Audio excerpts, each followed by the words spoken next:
On this episode of Narcissist Apocalypse Q&A, we talk with Susie Wendel about the top 10 rules for going no contact with an abuser.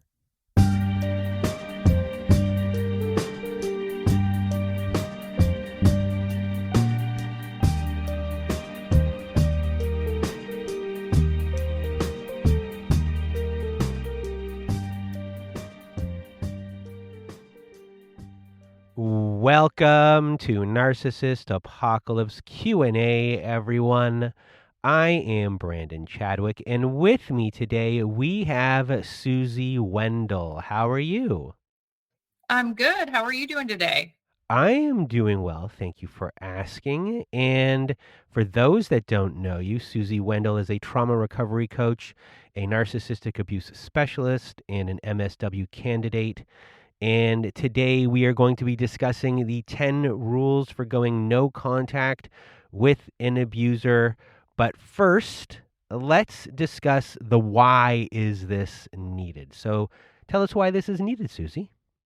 Yeah, I'll do that. So, going no contact is really important when you're looking to move forward after an abusive relationship.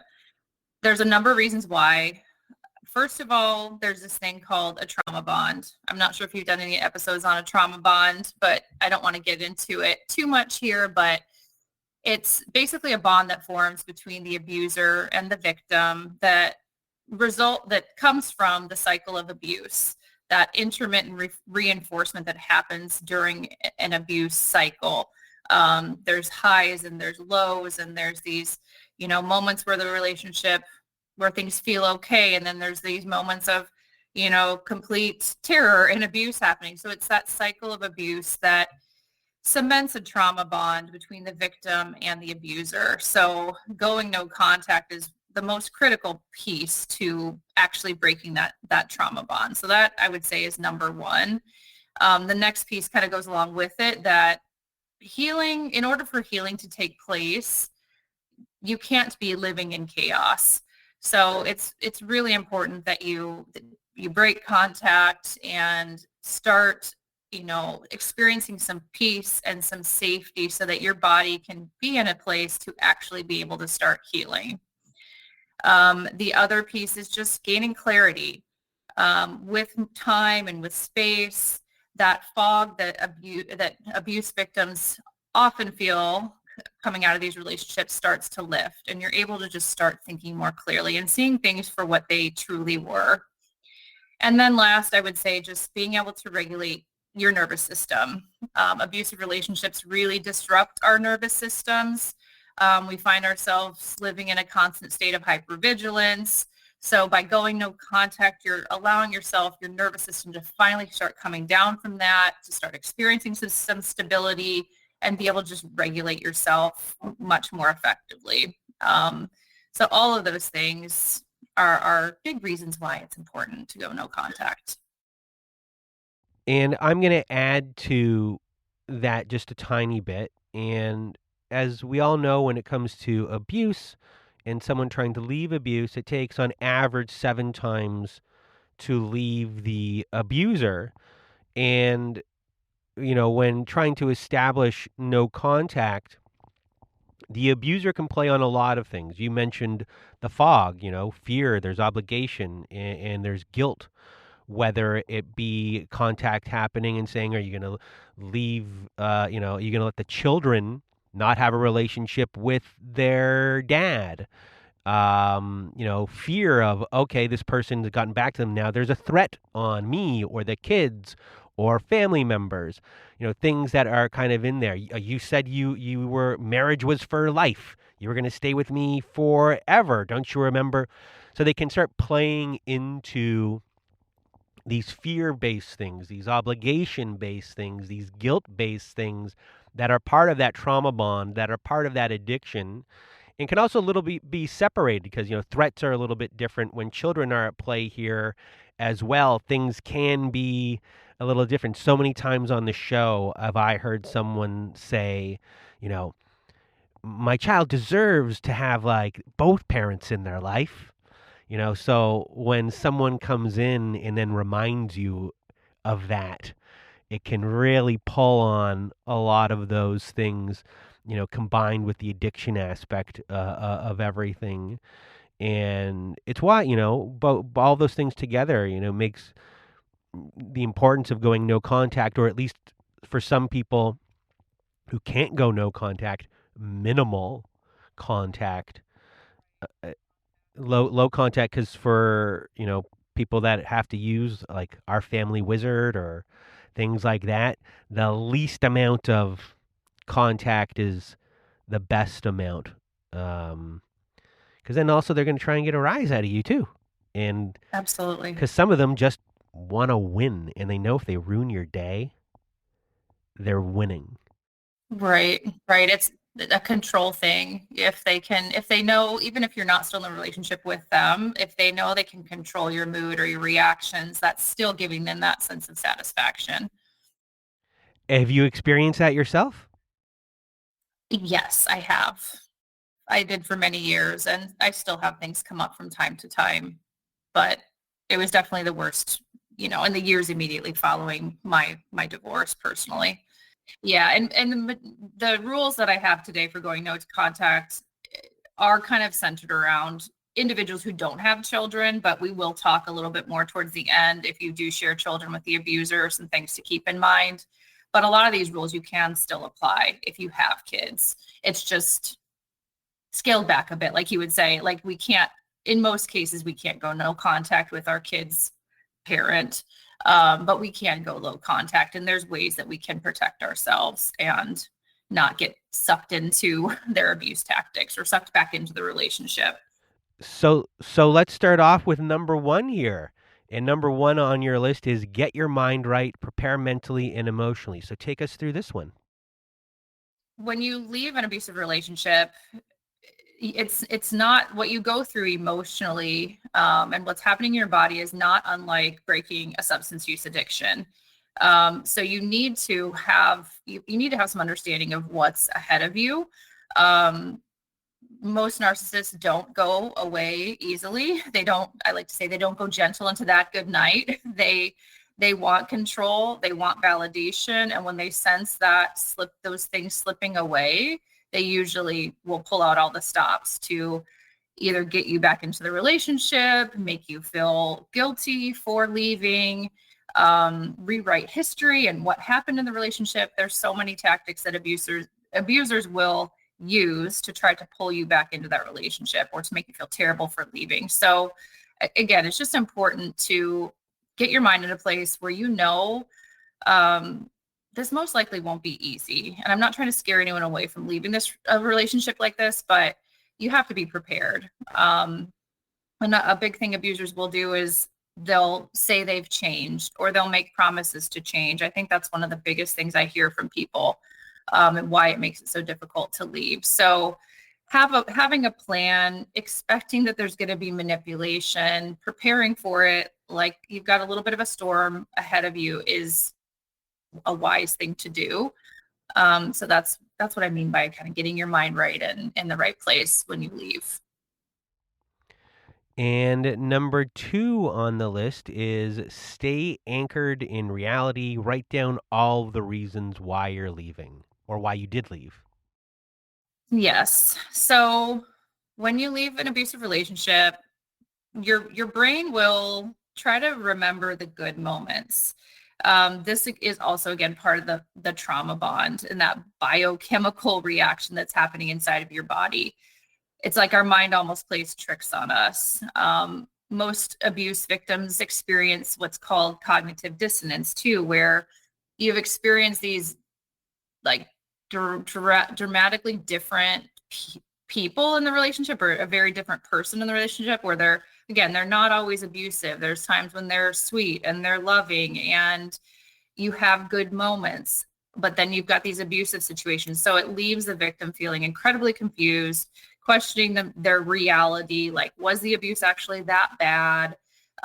We tend to minimize experiences as time goes on. So I think it's important just to write down, give yourself some examples to refer to of things that drove you to leave the relationship and things that can remind you why the relationship wasn't healthy for you.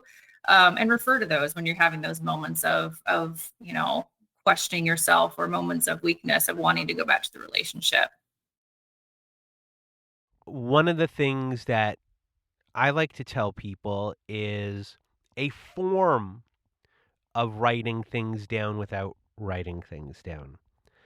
And that is to, within your own body, have your body remember all of the bad feelings.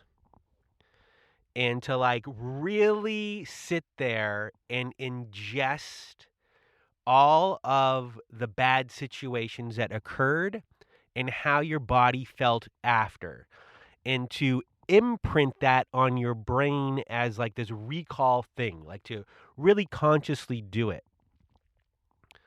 So if there is a moment of weakness or someone is trying to get a hold of you, to, close your eyes and to not remember the good times, to remember the feeling of the bad times and let your body feel that the whole entire way through, as a way to be like, this is how I feel really with this person. And, I did that not from a relationship standpoint, but from an addict standpoint of what it would be like to feel the next day after taking something, after not doing those things for a very long time, and you get a craving of something, what is it I'm going to feel the next day? And I remember remember your worst day and just close your eyes and feel that, and don't forget that feeling. And it's a form of writing things down. It's just writing it in every stitch of your body. And then let your body do the talking when the time comes. Because your body will be like, and it could override your brain, because your brain sometimes can, play tricks on you. Absolutely. Yeah, that's a great tip. And I think at the same time, if we're talking about just noticing what's happening in your body and remembering what that abusive relationship felt like, I think another thing somebody could do is think about how good it feels to be out of that right now. Like abuse victims are constantly living in that state of, again, hypervigilance, feeling like you're always walking on eggshells. So once you get out of that relationship and you're in your own space, like, just take a minute and feel how good that feels, how good that peace feels. Turn the music up, dance around your kitchen, like experience things that you weren't able to experience before. That also helps kind of cement that the decision that you made was the right decision for yourself too. All right. So next on the list, number 3, you don't heal alone. Build a support system. Yeah. So oftentimes in abusive relationships, isolation is a key abuse tactic. Oftentimes our support systems are stripped away, whether that's family or friends, or not being able to even work, or do these things where you would naturally build connections and build a support system. So whether someone's support system has been stripped away or not, rebuilding needs to take place. If you shared friends with the abusers, if you had a couple of friends in common, those types of things. So I always encourage people to just take a look at who are your closest people, who's in your trusted circle. Do you need more support? Have you opened up to anyone about your experience that you've gone through? Sometimes people have kept what's happened to them so close to the vest that no one in their inner circle even knows. So it's just important that you have a select number of trusted people who you can go to, who know your story, who aren't going to judge you. That's another thing that people are afraid of when they come out of these relationships. Like, if people actually know what I went through, what are they going to think of me? So it's important to open up to a few people so you can learn that people aren't going to judge you. You don't need to feel ashamed. So just building that support system, family, friends, neighbors. It's also important to, find a therapist or a coach who can help you through this period and into the healing period that you are going to be going into. And even find support groups, finding other people who have experienced the same thing, similar things, just can be incredibly healing too. So And we have a support group at narcissistapocalypse.com, everyone. Click on the top of the page. You'll see the support group button. Great support group. But you can also go to places like Reddit, whether it be like relationship wise or family issues. Reddit does have a lot of subreddits that are very good and people who are there to listen and answer questions. And then some people even go to Quora as well. I didn't realize that you had a support group. That's awesome. Um, I run a local meetup. I don't know if you have meetup in Canada, but that's a big platform in the US too. And I run a support group on my local within my local community on meetup. And I have a Facebook support group as well called Rise and Thrive Women. So there are a lot of resources out there, whether you want in-person meetings or virtual meetings. And it's just a great way to connect with people. And I think give back too. I have several ladies in my group who are further down the path of healing, and they like to join just to be able to share the wisdom they've gained going through their experiences and come alongside of people who are more in the thick of it. So, well, with people like that, which is how kind of our support group is run, taking the addiction model of people that have been in there a long time. Service becomes a big thing in the addiction world, where someone might have been beaten down by life, all these things that have caused them to be an addict, and it starts to create building blocks of doing service work for people. Confidence, and some people, especially within abuse, feel like they have no value left. They have no value at all. They've been told they have no value. So your experience is valuable, and it creates these initial building blocks because someone's listening to you. Someone respects what you have to say. Everything that you went through is worth something to somebody, and it's going to help someone change their life. So it builds this real big building block that, like, you are somebody. Your experience, you don't have to have a degree, you don't have to have this, you don't have to have that. It's your experience, your life, who you are is worth something to someone. Not that you have to do anything to be worth anything, but in the terms of how you've been beaten down, it's a big stepping stone for a lot of people. yeah, it turns a negative experience. It allows you to look at that experience through more of a positive lens, for sure. And up next, we have number 4 on the list. Out of sight, out of mind, eliminate access to their image. Yeah, so visual reminders of abusers can trigger things in the victim, like dopamine, oxytocin, serotonin, those love chemicals that, again, kind of override our memories of the abuse and make us feel like we need to potentially go back to the relationship to feel good again, or just like inhibit the healing process altogether. So you really have to remove any reminders of that you have of this person from your space, from your home, from your phone, social media memories, just anything that visually like puts that person into your memory. Get rid of it. You're not being petty. You're breaking a neurological attachment that needs to be broken to be able to move forward. And number 5 on the list is silence the siren, eliminate access to their voice. So this is very similar to number 4. Just again, like visual reminders, audible reminders like voicemails, videos, audio messages, all of those things are a really strong influence for that trauma bond. So in order to break the trauma bond, you've got to get rid of those reminders. All of it needs to go. So delete it from your phone, delete it from any place that it needs to be removed from.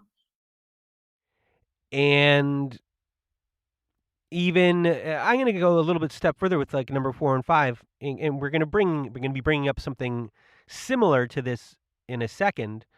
Not in a second, in a couple points, but sometimes you do have friends or family that will mention things innocently, and they're not, and we'll be discussing flying monkeys and enablers soon, but the ones that are doing it innocently, to ask them as well to stop discussing this person, or I ran into them. If you ran into them, don't tell me.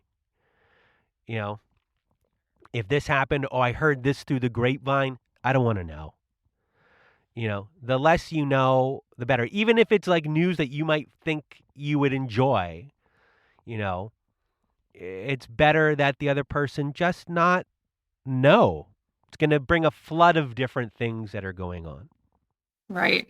Yeah. And I don't think I mentioned either, don't look at their social media. We're talking about deleting things on your own devices and things like that. But I hear a lot of people, they get curious, like, I wonder what they're doing now. I wonder if they've met someone new. And so they go look on their social media. Don't do it. Don't go looking at their social media either. All right. Number 6 is no contact means no contact. Do not talk, text, or meet up.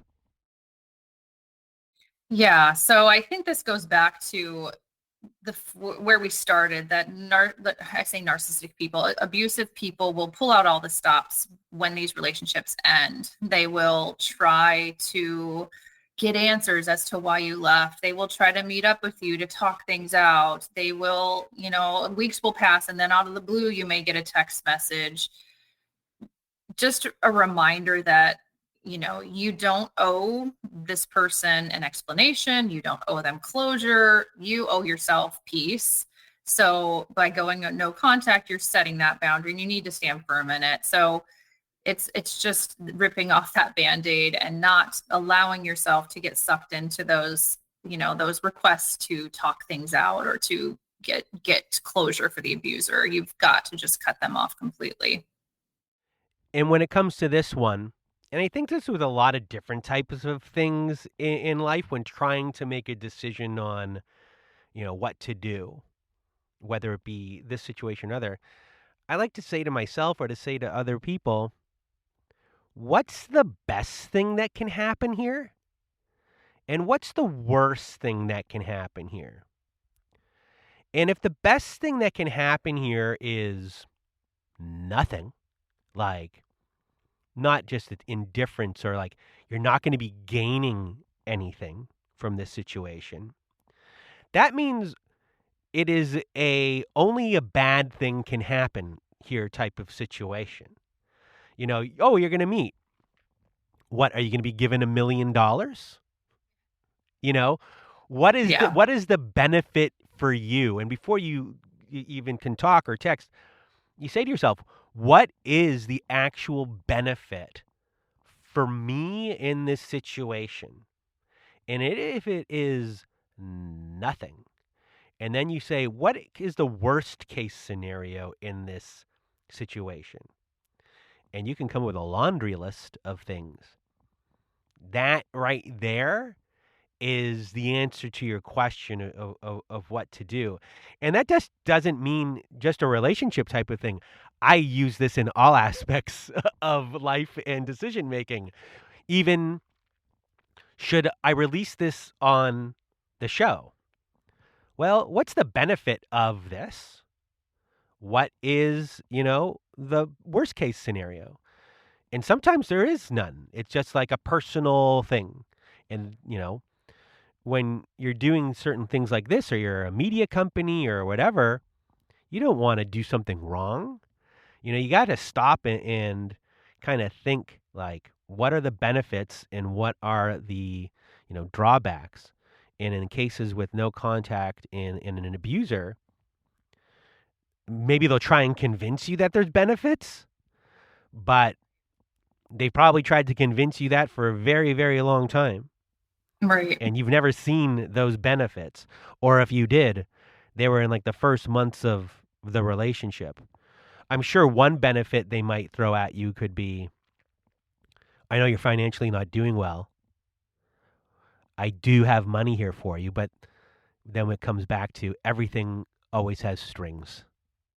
Right. Yeah. And if you're able to do these things we've already talked about and remind yourself of the reasons why you left, those enticements to get back into the relationship hopefully won't be as strong for you. But yeah, if you know you've left this relationship and you have no desire to go back, the risk to getting back in contact with this person is really great. Like it's a big risk, and the risk of stepping back into something unhealthy for you and losing all the progress you've made and starting your own healing. So I really like that perspective. I think that's really good. And number 7 on our list is block, delete, remove, protect your nervous system. Yeah, so we've kind of been focusing on making sure we're not reminded of this person, making sure we're not reaching out to them, but we also have to make sure we're protecting ourselves and removing any access that they would have to us. So yes, blocking them on your phone, blocking them on social media, making sure their emails can't come through, messaging apps. We have so many ways of being contacted anymore that you probably will need to stop and think about, okay, what are all the ways that we were messaging and being able to communicate, and take those things out of the equation. We'll talk about the scenario where if you have children together, obviously these things are not always possible, especially the phone piece, but absolutely you can block them on social media and these other messaging apps and things like that. You can also unfollow people that might be relaying information to you. Like you said, you've got sometimes acquaintances and friends who are passing things along to you that they see your former partner doing, and you can always unfollow them as well. It all comes down to protecting yourself emotionally and protecting your nervous system so you can start healing and getting clarity and moving forward.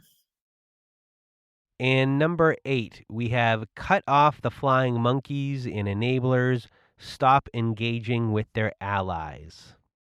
Yes, so this is another important one. We did touch on it a little bit already, but a flying monkey is really anyone who supports the narcissist narrative and who's willing to kind of do the dirty work for the narcissist when it comes to reaching out to you or harassing you or whatever they want them to do.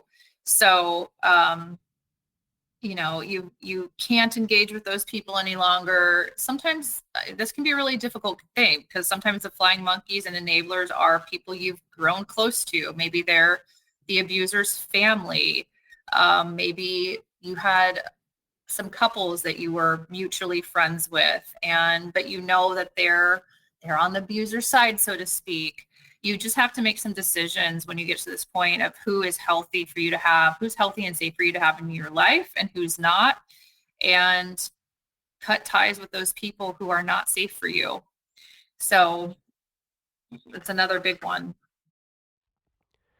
And number 9, we have neutrality wins. If you share children, use the gray rock method, or what is now known or people use is the yellow rock method as well. Right. So explain those. Sure. And there's parallel parenting. There's all of these terms that are in relevant for the people who share children with the abuser. So I think what's at the core of those things. Okay. So gray rock is what I first heard about when I separated, but I separated over 10 years ago. So gray rock was like the thing. Essentially gray rock is what it sounds like. It's behaving like making your own reactions to the abuser's nonsense as dull and boring as a gray rock. Because we know narcissistic people, abusive people thrive on chaos. They thrive on getting a reaction out of someone, knowing they can control someone's emotions and thoughts. So by being dull and boring in your responses, like a gray rock, you're ultimately cutting them off from that source of supply. So that means, responding very factually, very short, very brief, only sticking to things that relate to your children, to their health and well-being, parenting logistics, those types of things, and completely ignoring the other things that come your way, the insults, the accusations, the threats. So that's what gray rock is. Yellow rock is just kind of another variation of that. And I think responding in a yellow rock manner is really important. If you're entrenched in a legal custody battle or divorce, what yellow rock is rather than just either ignoring insults and accusations, it's having a really brief response to those. Like if he accuses you of being harmful for your children or something that's, could potentially threaten your child custody situation, it's responding to those things in a very brief manner, like saying like that's inaccurate or that's not true. Also making your communication sound a little bit friendlier in tone, because if you're in the court system, if you're really short and curt in your responses, it can make you look like you're difficult or unfriendly. So it's really just defending yourself a little bit more to their threats and accusations and coming across more friendly in your responses and less like businesslike and cold. And then parallel parenting is really just, it's like you can visually picture two train tracks. Each track represents a parent, and you only cross when you need to. Those tracks only cross at certain points of time, and that's when it matters relating to things relating to the kids. So you're only communicating on matters that are directly impacting the kids. So that's really what parallel parenting is. So it's kind of like taking that communication style and putting it into practice.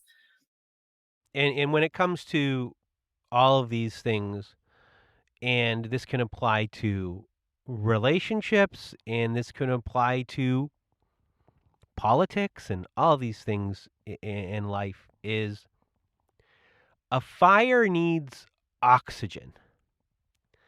And a fire will die out, if you just let it die out. It needs your breath to keep going. It needs oxygen to keep going. And the more they get you to keep going, the more that fire can burn and burn and burn. And that's, so that can apply to a relationship. It can apply to someone you don't like online who is feeding off of your remark back. They have nothing. They'll be talking to air in those situations. If you just don't say anything back, you'll be talking to air. Who are they? They're getting a rise out of you, or they're getting to you to do this, or like all these things. You talking back, you doing whatever is helping them grow and stay alive, whether that be in a relationship, whether that be your parents or a sibling who's doing these things. And it's not to say that first there's going to be a certain subset where the gray rock or yellow rock might not work, that it's a little bit dangerous in some of those, but those are the really, really dangerous ones. But for the most part, the less you discuss about yourself, the less you do, the less there is, the less chance there's for circular conversations, cutting those off right at the thing. Oh, I'm not going to share that about myself.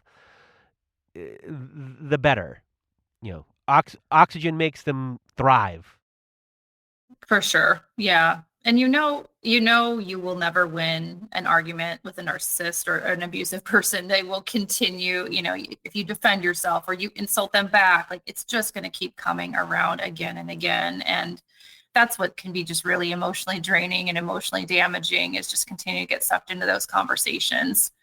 And I think one other thing to keep in mind is there are some cases where the communication from the abusive parent it's just bad all the time and things are really difficult all the time. But then there's situations where, there's periods where things are really bad, but then there's periods where you can sit next to your ex at a game and you may be able to have a civil conversation, or even, over the phone or something like that. And I think those are the moments too, to be aware of and still kind of have your guard up, because I think when you, like you said, if you disclose something about yourself or you start talking about personal things in those moments where things are okay in your dynamic, oftentimes they'll be used against you in the future. Even if you weren't talking about something negative about yourself or anything like that, they just find a way to twist those things and turn them into something later on down the road. So you do have to unfortunately keep that guard up even when things start feeling a little less tumultuous.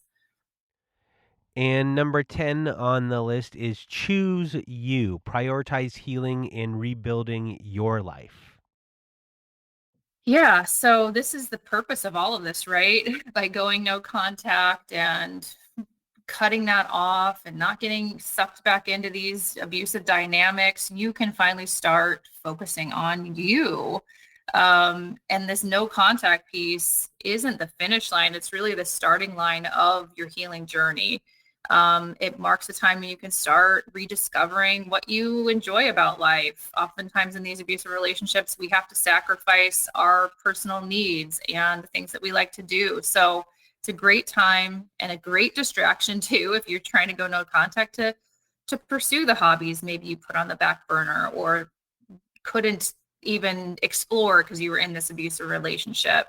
Reconnect with your family and your friends who maybe you were isolated from. Do find things that bring you joy and light you up inside, and really just celebrate the fact that you've got this beautiful beginning and you get to do what you want with your life moving forward. No more walking on eggshells, and prioritize your healing because it is really important. This one to me is, the most important, because when you're concentrating on yourself, you're thinking of you. You're not stepping over a boundary line. The other person, it's harder for the other person to get into your world when you're concentrating on you because they want you to step over that line into their world, because in their world, they can start to set the rules. So, prioritizing yourself, thinking about like, what are your core values in life? What's my brand identity? Who am I? How do I want to be? And just like a business would do, or the show does, you have your values, and you have your brand identity, and if something is like not aligned with those things, you just don't do it, and you kind of remind yourself of what's my brand, what are my values, what is that person's brand, and what is that person's values. Not the same as mine. I'm choosing my stuff, what I want to do, how I want to feel, all of those things. And when you are prioritizing yourself and maybe the communities that you want to be involved with, you start to get those friends and the people that are in your tribes. You just have to figure out where they are in that moment of kind of rebuilding your inner life and, your outer life. Because even after all this, you might realize some of the friends that I had, they kind of don't align with that. Not that you should throw away your friends, because especially if you're long-term friends, they know you from when you were little. But there are some that you're like, I don't know, like, there's a lot of, rejigging your whole entire life in those moments, because it feels like you're starting brand new.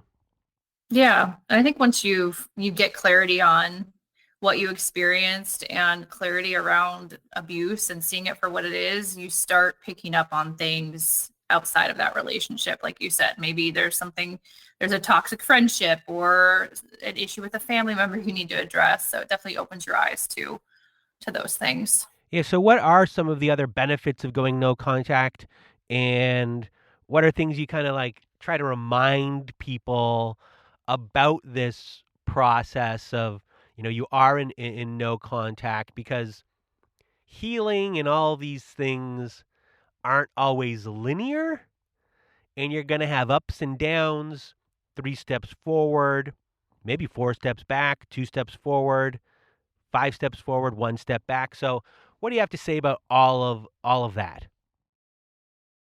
I think just encouraging people to be gentle with yourself. Like you said, you might feel like you're making really good progress for a period of time, and then you have a day where you're missing that person and you're like, why the heck am I missing this person? I know they were bad for me, like just beating yourself up for that, or beating yourself up for staying as long as you did, or maybe even returning back to the relationship. Like you said at the beginning of the episode, it takes on average 7 attempts to leave an abusive partner for good. So it doesn't mean you failed if any of these things come up. If you have days where you're sad or you go back to the relationship, it's just kind of highlighting that a trauma bond is a very real thing. So it's important to just be gentle with yourself, that every day you make it, no contact is a win.